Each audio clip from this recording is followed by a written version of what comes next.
আচ্ছা, আমি দুনিয়াতে আছি কেন? আমি দুনিয়াতে এসেছি কেন? এক সময় তো আমি ছিলাম না, আবার এক সময় আমি থাকবও না।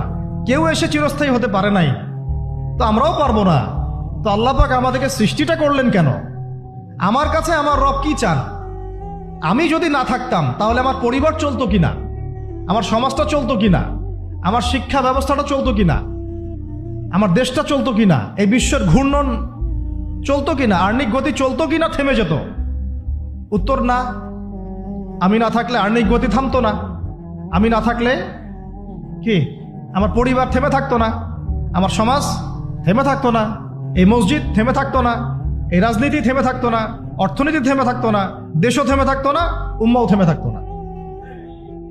তাহলে আল্লাহ পাক আমাকে কেন সৃষ্টি করলেন? আমার কি রোল আছে এখানে? আমার কি ভূমিকা? এই এতটুকু চিন্তা করার মতো আমাদের জেনারেশন আমরা পাচ্ছি না।